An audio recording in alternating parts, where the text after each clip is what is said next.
짜잔! 짜잔. 놀라셨죠? 한상원 본부장님이 너무 네. 피곤해하셔서 네. 보내드렸습니다. 예. 표정이 밝아지셨네요. 그러게 말이에요. 이제는 뭐 중간 찬탈까지 벌어지고 네. 어쨌든 글로벌한 외신을 전하는 외신 인사이드 시간입니다. 네. 현예슬 리포터 함께하겠습니다. 안녕하세요. 안녕하세요. 네, 안녕하십니까. 네. 자, 어떤 기사 가져왔는지 궁금합니다. 네. 빨리 좀 소개시켜 주세요. 궁금하신 거 예. 맞죠? 네, 궁금해요 사실. 네. 네, 오늘 첫 번째 소식은 월스트리트 저널에서 가지고 왔는데요. 이 핌코가 그 빌그로스 사임 후에 투자자 유치에 안간힘을 쓰고 있다라는 내용의 기사였습니다.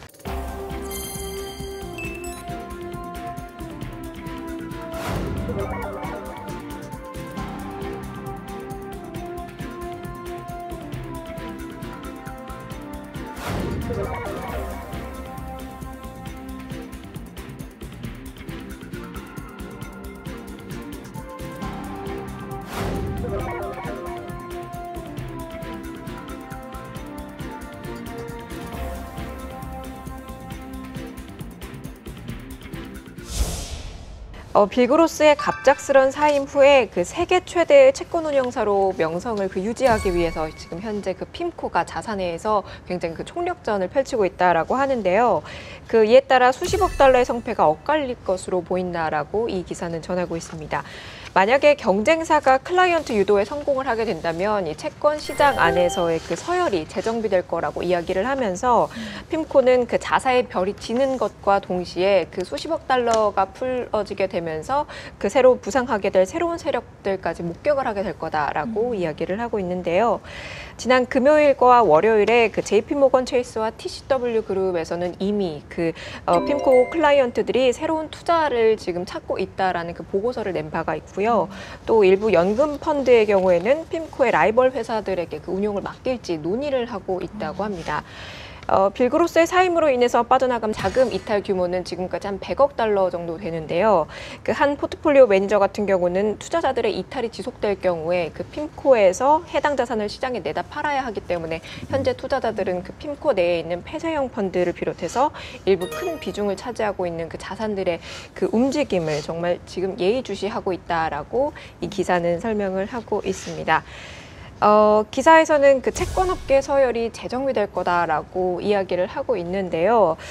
사실 빌그로스라는 정도의 그 거물이 빠져나가게 되면 변동이 정말 불가피할 것 같아요. 그러면 만약에 변동이 있다 하면 어떤 식으로 이루어지게 될 거라고 보시나요? 이제 주제가 그래서 이제 저하고 우리 김상원 연구원님 이렇게 채권 관련된 두 분이 온 것 같은데 사실 이제 전에도 한번 말씀드렸습니다만은 저한테는 이 빌그로스가 이제 우상과 같은 채권 시장에 들어오게 된 어떤 계기가 됐던 인연이 있는 건 아니고요. 된 적은 없지만 근데 지금 핌코의 대표 펀드가 토탈 리턴 펀드라는 게 있는데 그게 규모가 한 2,200억 달러 정도 됩니다. 그러니까 빌그로스가 자리를 옮김으로 인해서 이 빌그로스의 명성에 투자했던 자금들은 분명히 좀 이탈이 있을 거예요. 그로 인해서 당장 주가에도 나타나는 게 야누스 캐피탈의 주가가 이제 급등을 했죠. 반면에 이 알리안츠, 모기업인 알리안츠는 좀 하락을 하고 그래서 아마도 당장은 아니지만 이제 자금 이동은 어느 정도 있을 것 같고요. 이제 시장에서의 관심은 이참에 좀 세대 교체를 얘기하는 것 같아요. 왜냐하면 그로스 형님, 예. 그로스 형님이 연세가 올해 나이로 44년생, 그러니까 70세입니다. 사실 형님이라고 하긴 조금 뭐하지만 현역에 계시니까. 그래서 이제 아마도 다음번 채권왕은 누가 될 거냐 이거에 대한 관심이 많은데 시장에서 가장 유력하게 떠오르는 사람은 제프리 군드라흐라는 분이 있어요. 그래서 아마 요 분이 이 다음에 이제 빌그로스의 어떤 별명, 채권왕의 어떤 별명을 물려받지 않을까 이런 얘기들이 지금 시장에서는 좀 얘기가 되는 것 같아요. 이번에 일부에서는 좀 이렇게 밀려났다. 예. 어떻게 보면 핑코라는 회사 자체가 빌그로스 자체이고 거의 한 30년 넘게 일하셨죠. 그래서 그렇죠. 본인이 만든 회사에서 마치 잡스가 밀려난 것처럼 약간 그런 모양새가 조금 어떻게 보면 약간 안타까운 내부적으로 지난해 에리언이라는 이제 CIO하고도 좀 마찰이 있어서 그분이 나가셨고 그래서 좀 직원들하고 약간 트러블이 있었던 것 같아요. 그래서 그렇게 되고 나서 이제 말씀하신 것처럼 이제 앞으로가 어떻게 되냐 궁금한데 좀 작은 회사로 옮기셨는데 과연 그리고 거의 혼자 가셨다시피 했기 때문에 이게 이제 예전 그 토탈리트 펀드만큼의 성과를 내실 수 있을까? 저는 개인적으로 약간 조금 의문이 갑니다. 예. 분은 별로 팬이 아니신 것 같아요.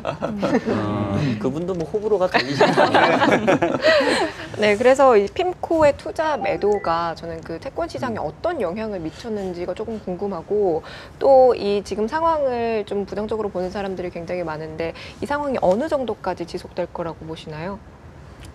근데 저는 그렇게 별 큰 영향은 아닌 것 같아요. 그날 사임한다고 한 그날 금리가 조금 오르긴 했었습니다. 그리고 아까 얘기했던 것처럼 이 기존의 핌코의 펀드에서 자금이 빠져나가서 뭐 설령 야누스 캐피탈로 바로 간다 하더라도 이제 중간에 시차가 있으니까 매도가 먼저 나올 거다 이제 이런 우려가 있었는데 미국채 시장이 그렇게 조그만 시장이 아니고요.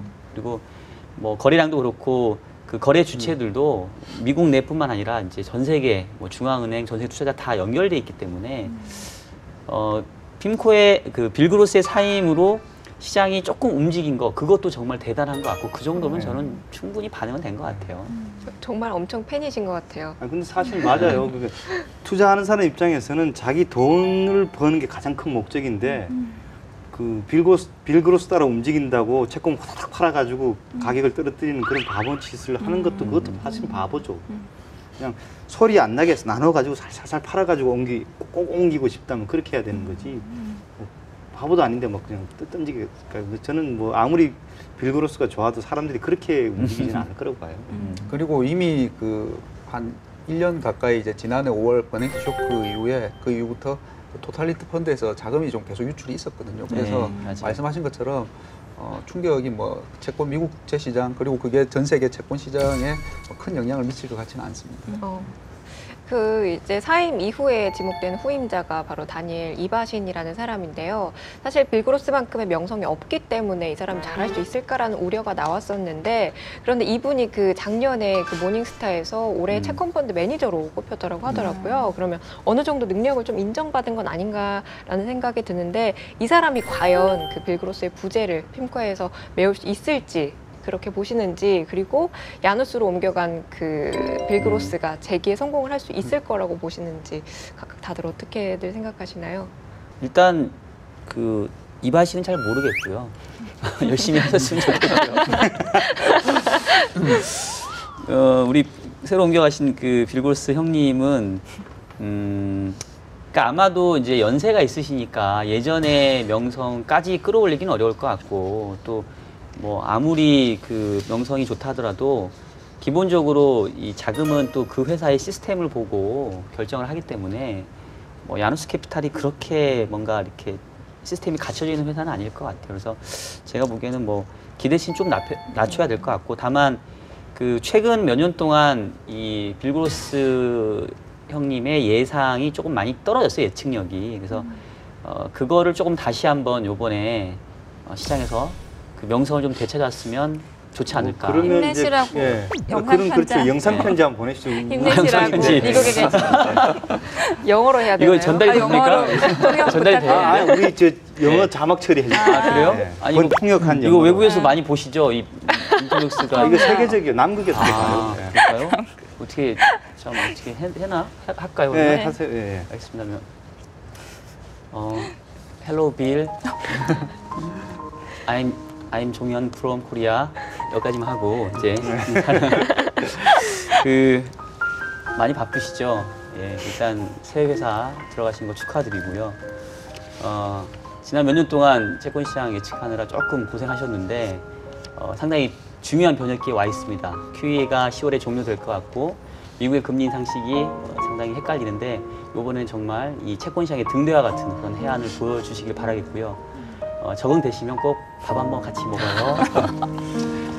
자, 그럼 다음 외신으로 넘어가겠습니다. 다음 뉴스는 요새 또 핫한 국가입니다. 그 홍콩으로 넘어가 보려고 하는데요. CNN 머니에서 가지고 왔습니다. 그 경제적 대가를 치르겠다는 그 홍콩 시위자들에 관한 내용의 기사였습니다.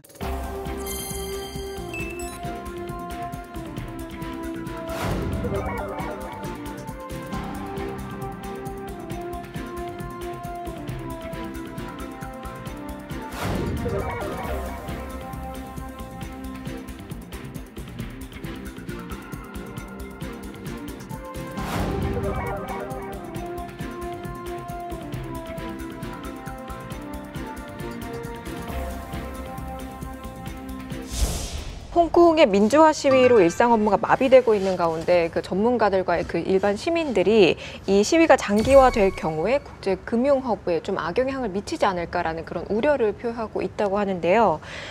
시위로 인해서 현재 그 홍콩 내 학교와 사무실 그리고 은행 21개 그리고 또 ATM 기계 등이 문을 닫거나 사용이 불가능한 상태가 되어 있는 상황이고요.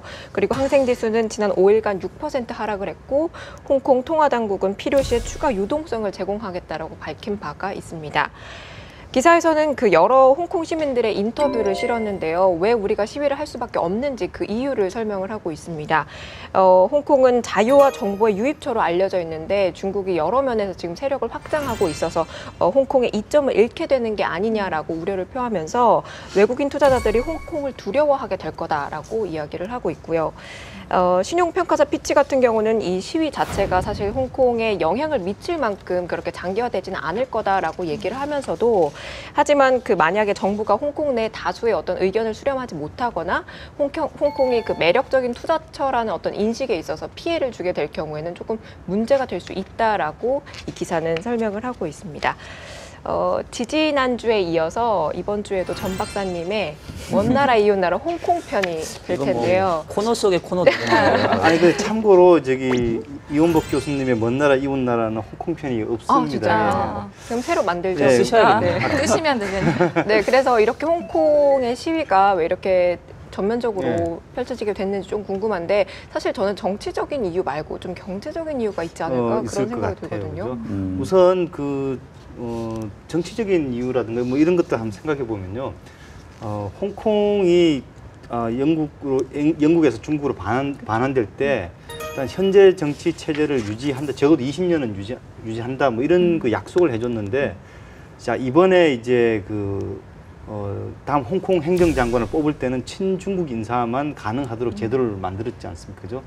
거기에 대한 이제 정치적 불만 이런 게 일단 한 가지 생각해 볼 수 있고요. 두 번째는 홍콩이 영국에 반환되던 그 시점에서는 홍콩의 그 국내 총생산 규모가 중국의 10%를 훨씬 넘었어요. 한 15%, 16% 정도 됐는데 지금은 이게 3% 이하로 떨어졌습니다. 그러니까 중국이 성장하는 동안에 홍콩은 전혀 성장하지 못하는 그런 어떤 소외된 그런 부분이 있었고요. 여기 보시면 이제 그 젊은 18살 된 친구가 외국 투자자들이 홍콩의 미래를 두려워할 것 굉장히 거창하죠, 그죠? 18살짜리가 한 말치고. 근데 사실은, 이거는 그냥 어떤 핑계일 것 같고요. 경제적으로는 일자리 구하기가 굉장히 어려워진 것 같아요, 젊은이들이. 그러니까 중국에서 이리저리 사람들이 숭숭숭 넘어와가지고 이제 일자리를 막 뺏어가니까 나이 든 분들 중에서 집이 있는 분들, 이런 분들은 크게 타격이 없습니다만 아직 집도 못 구한 홍콩의 그 살인적인 집값에서 집도 못 구하고 일자리도 구하기 힘들어진 이런 젊은 사람들의 불만이 폭발한 게 그게 이번에 홍콩 시위의 주요한 요인이 아닐까 이렇게 보는 게 맞을 것 같아요. 예, 유난히 학생들의 시위가 많더라고요. 10대, 네. 20%는 해외로 이렇게 이주하고 싶다고 설문 나온다고 그럴 하더라고요. 것 같아요. 예, 그러니까 이 시위하는 사람들이 참 젊은 애들이라는 어린 애들이라는 거는 그들이 살기가 굉장히 어려운 환경이 지금 홍콩이 됐다는 그런 이야기 같아요. 예. 그러면 기사에서 나왔듯이 그 외국인의 투자 위축으로 인해서 그 홍콩의 금융허브 지위가 조금 흔들릴 거다라는 의견에 대해서는 좀 동의를 하시나요? 홍콩의 금융 허브를 유지하는 이유는 아주 자유로운 경제 활동과 그렇죠. 세금이 거의 없다는 뭐 이런 것들인데요. 중국이 이 입김을 정치적인 입김을 불어넣기 시작한다 그러면은 저라도 아마 좀 한 번쯤은 좀 생각을 다시 해볼 것 같다는 생각이 들어요, 사실은.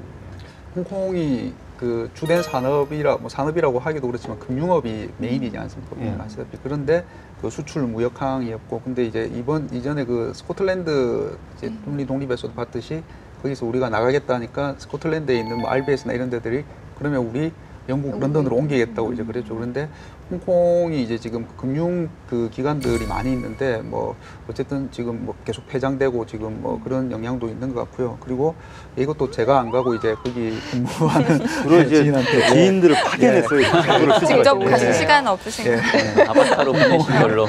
예, 금융기관에 이제 계신 지인분 얘기는 중국 입장에서는 아까 말씀하신 것처럼 이제 홍콩의 어떻게 사용 가치라고 해야 될까요? 그렇게 표현하면 좀 그렇지만 떨어지니까 그리고 중국은 상해를 키우고 싶겠죠 이제 보면은 그래서 그런 부분이 조금 예, 또 정치적인 경제적인 부분에서는 서로 조금 대치되는 게 있지 않나 예, 그렇게 생각도 되네요.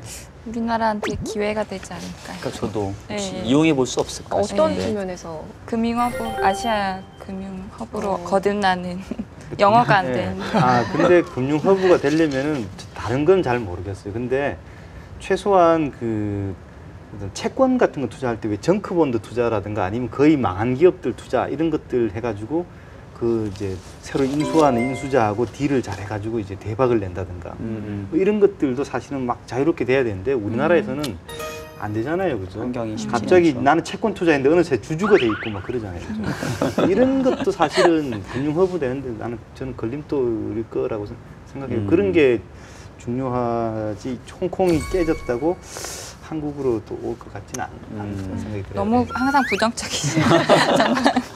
그런가요? 저도 좀 생각을 좀 바꿔봐야 될 것 같아요, 네. 긍정적으로. 네, 올해 사실 그 글로벌적으로 이슈가 좀 많았던 것 같아요. 올해 특히 뭐 그러니까요. 영국도 그렇고 스페인도 그렇고 그런데 홍콩 시위 같은 경우는 조금 달랐던 것 같았던 부분이 홍콩 증시뿐만이 아니라 글로벌 증시도 그렇고 우리나라 증시에도 굉장히 큰 영향을 끼쳤었거든요. 그런데 이게 우리나라와 그 물리적인 거리가 가까워서인지 아니면은 그 다른 이유에서 영향력이 크게 느껴졌던 건지 저는 그 이유가 조금 궁금해요. 어떻게들 보시나요? 사실 경제적 거리도 가깝잖아요. 우리 수출 거의 4분의 1 중국에 하고 있으니까. 예. 그러니까 홍콩이 홍콩만의 문제가 아니라 이 중국 전체의 문제로 좀 커질 수 있다라는 우려가 좀 된 것 같고요. 그리고 아시아에서 보면 홍콩과 싱가포르이 이제 일종의 거점 역할을 하거든요. 그래서 대부분의 아시아 헤드쿼터가 다 홍콩 아니면 싱가포르에 있습니다. 근데 아무래도 최근에 이제 상황이 이렇게 되면 뭐 거점의 변화가 생길 수도 있고 실제로 지금 홍콩에 있는 외국인들은 뭐 영업을 못하고 문을 닫아 있기도 하고 또 지금처럼 이제 시위가 확산이 돼가지고 이렇게 이동도 못하고 이렇게 된다. 그러면 뭐 어떤 거점을 옮겨야 되고 이런 상황들이 발생하는 과정에서 포지션을 정리해야 되는 이런 그 상황까지 몰려갈 수도 있으니까 그래서 뭐 이런 것들이 여러저러 조금 복잡하게 그냥 단순히 어느 지역의 소요 사태가 아니라 그런 아시아 금융의 거점으로서의 위치가 흔들리면 그로 인해 파생되는 효과들을 조금은 시장이 걱정하는 것 같아요. 그리고 최근에 영국 언론들이 신난 것 같더라고요, 보니까. 자기네들은 스코틀랜드를 막았는데 여기서 이제 이렇게 되니까 신장 위구르 자치구도 지금 위험하고 티벳도 위험하고 이런 식으로 막 좀 뭐랄까요, 저기 중국을 좀 이렇게 뭐 기사로나마 흔들어버리는 그런 일들이 좀 나타난 것 같아요, 보니까. 저는 또 그 한 가지 의심쩍었던 부분이 그 이 홍콩과 연루된 국가가 다른 곳이 아니라 중국이라는 굉장히 거대한 나라라서 조금 더 외신에서 좀 주목을 하고 있는 건 아닌가라는 생각이 들더라고요. 그게 네, 예, 당연할 말씀하신 것 같아요. 것처럼 뭐 굉장히 우리 경제적으로도 가깝고 지리적으로 가깝고 그런 말이 있죠. 이제 보면은 중국이 이제 일당 체제가 만약에 이게 무너지면은 당이 수십 개가 생기고 나라가 몇 개로 쪼개질 수가 그런 지경이 되면은 뭐 굉장히 우리나라가 아마 타격을 제일 많이 받는 나라 중에 하나일 겁니다. 그러다 보니까는 앞에서도 말씀하셨듯이 본의 아니게 관심을 더 가져지는 것 같고요. 개인적으로는 별일 없기를 바랍니다. 생기면 터지면 또 맞아요. 밤에나 주말에 또 이게 또 빨리 시위가 끝나기를. 본인들 보고서 쓰기 싫어서 홍콩 국가 사람들이 경제가 아니라. 야근하지 않기 네. 위해서. 아무튼 뭐 이제 마무리하겠습니다. 사실 그 버핏 이야기 나왔으니까 그 뭡니까 우리 핀코 이야기가 네, 나왔으니까 맞아요. 그런데 본부장님도 그 전에 버핏 후계자를 그렇죠. 노린다는 이야기를 네. 하셨어요. 영상 편지를 버핏한테 보내게 했어야 되는데 가버리셨네요. 그러게요. 대신 전 박사님이 ECB 총재님한테 한번 ECB 오늘 총재님한테 밤. 기다리시라고. 제가 되게 유럽의 언어들을 잘 못해서 그냥 마무리하겠습니다. 오늘 수고들 많으셨습니다. 네, 네, 고생하셨습니다. 수고하셨습니다. 예.